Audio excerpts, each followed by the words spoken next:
નવા શૈક્ષણિક સત્રનો શુભારંભ થઈ ચૂક્યો છે. રાજ્યની 16,000થી વધારે સેલ્ફ ફાઇનાન્સ સ્કૂલો અને સરકારીની ગ્રાન્ટેડ સ્કૂલો શરૂ થઈ ગઈ છે. આ વખતે જે પ્રક્રિયા હતી, ખાસ કરીને બીયુ અને ફાયર સેફટી વગરની જે સ્કૂલો હતી, અને ખાસ કરીને રાજકોટની વાત કરીએ તો 120થી વધારે શાળાઓને સીલ લગાવવામાં આવેલા હતા. કાલે જ એવો પરિપત્ર કરવામાં આવ્યો છે કે જેને બીયુપી નથી પણ ફાયર એનઓસી છે એવી શાળાઓ શરૂ કરી દેવામાં આવે. તો આજથી લગભગ 90થી વધારે સેલ્ફ ફાઇનાન્સ સ્કૂલો શરૂ થઈ ચૂકી છે.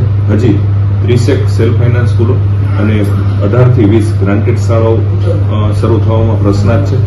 કારણ કે ત્યાં એવી વિસંગતતાઓ ઊભી થઈ છે કે જૂની ઘણી શાળાઓ છે, 50 વર્ષ 60 વર્ષ પહેલાની શાળાઓ છે, જે તે વખતે એ લોકોએ એ વખતના નિયમો અમલમાં લઈ અને બીયુ અથવા તો પ્લાન પાસ કરાવ્યો હોય. અત્યારે ફરીથી એમને 9 મીટરની હાઇટ વાળો જે પ્રશ્ન છે એ પણ ક્યાંક ને ક્યાંક મુશ્કેલરૂપ થઈ ગયો છે. કારણ કે 2021ના પરિપત્ર પ્રમાણે ફાયરના જે જાહેરનામું હતું એના પ્રમાણે એ લોકોએ જે વ્યવસ્થા ઊભી કરી હતી કે 9 મીટરથી ઓછા હોય ત્યાં ફાયર એનઓસીની જરૂરિયાત નથી. 2023 ડિસેમ્બરમાં જે પરિપત્ર આવ્યો કે 9 મીટર અથવા તો 500 મીટર કરતા વધારે બાંધકામ હોય ત્યારે ફાયર એનઓસી જોઈએ. ત્યારે એ લોકો અત્યારે ખૂબ મુશ્કેલી પરિસ્થિતિમાં આવી ગયા છે. કારણ કે અત્યારે બીયુ પણ મળવાનું મુશ્કેલ થઈ ગયું છે. બીયુ માટે ઇમ્પેક્ટમાં ફાઇલ ઇન્વર્ટ કરાવેલી છે.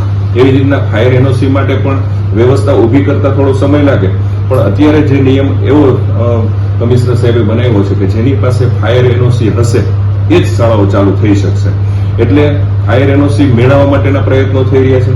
પણ એક વસ્તુ સામે એ આવે છે કે જે ફાયર એનઓસી ને બીયુ બંને માટે એપ્લાય થઈ ગયા છે, પણ એ લોકોને મુશ્કેલી એ ઊભી થાય છે કે ટાઉન પ્લાનિંગ ડિપાર્ટમેન્ટ કે જેમને બીયુ આપવાની પ્રક્રિયા કરવાની છે એ લોકો ફાયર એનઓસી પહેલા માંગે છે અને ફાયર એનઓસી ડિપાર્ટમેન્ટ એટલે કે ફાયર ડિપાર્ટમેન્ટ પહેલા બીયુ પરમિશન માંગે છે.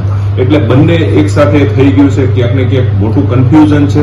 જો આ મુશ્કેલી દૂર કરવામાં નહીં આવે તો આ બધી શાળાઓને ખોલવા માટેનો પ્રશ્ન ઉભો થશે.